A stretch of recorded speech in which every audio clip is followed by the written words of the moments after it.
जय जय जगन्नाथ जय जय जगन्नाथ जय जय जगन्नाथ। देवगुरु बृहस्पति गोचर मे 1/2024 रे हेउछंती 13 मास पर्यंत देवगुरु बृहस्पति मेष राशि रे वृष राशि को गोचर करिवे मे 1 रे एवं 13 मास पर्यंत 29 मार्च 2025 पर्यंत अवस्थापित रहिबे बा वृष राशि रे रहिबे।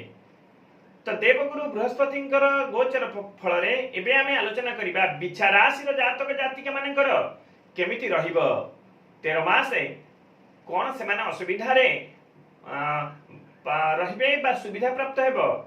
एमिति तो जदि देखा जाए बिछा राशि आपणकर शनिकर ढाइया आपणक ऊपर चलीछि तेणु बृहस्पति गोचर आपणक ऊपर कोन प्रभाव पकेइबो ए भिडियोटी रे आमे विस्तृत भाबे आलोचना करिबा।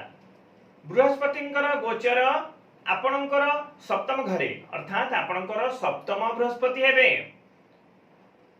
सप्तम बृहस्पति माने सप्तम भाग माने सप्तम बृहस्पति प्रभाव बहुमात्रा रे शुभ फल प्रदान करिथांती।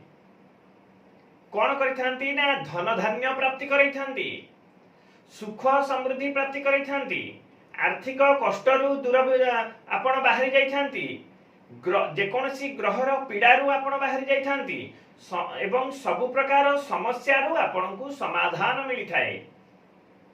पार्टनरशिप रे जदि आपण कोनोसी कर्म बा बिजनेस करिया पई चाहती आपण को पई बहुमात्रा रे शुभ सूचक रहिताए।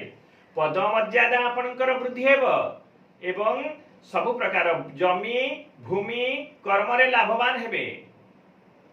तेणु जदि मोटामोटी देखिबा बिछा राशि पई बहुत भल समय रहुची देवगुरु बृहस्पति गोचर 13 मास पर्यंत। देवगुरुंकर 3टी दृष्टि थाए, गोटे हला पंचम दृष्टि, गोटे हला सप्तम दृष्टि आ गोटे हला नवम दृष्टि। एबे देखिबा पंचम दृष्टि प्रभाव केमिति रहुची।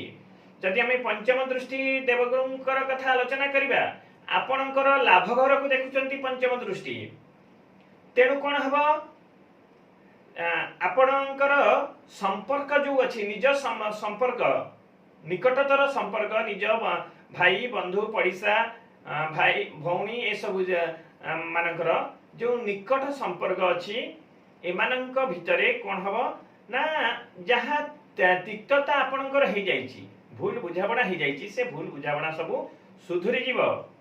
नूतन संपर्क सुसंपर्क सृष्टि हेबो, नूतन मित्र सृष्टि हेबे किंतु आपणकर बैड हैबिट बढ़ी जीव, निशासक्त ए सब जिनिस कोनसी प्रकार सिगारेट हो कोनसी सुरापान हो ए सब निशा आपणकर टिके बढ़िबार सूचना प्राप्त होउची एवं छोट मोट स्वास्थ्यगत समस्या ए 13 मास भितरे आपणको निश्चित भाबे आपणकर देखा देबो।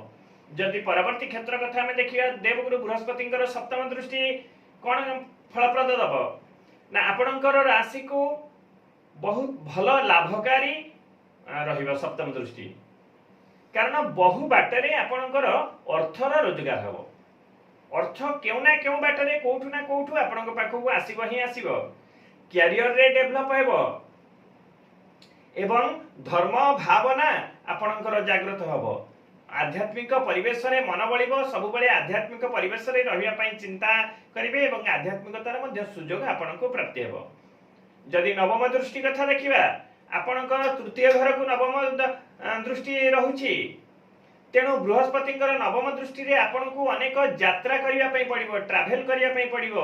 कोनोसी शहर रु शहर हो, ग्राम रु ग्राम को हो, देश रु विदेश को हो, जिला रु अन्य जिला को हो, निश्चित भाबे आपणको किछि यात्रा करिबा पई पड़िबो कारण बृहस्पति नवम दृष्टि तृतीय घरे थिले यात्रार परिमाणटा को बढ़ाई दियंती।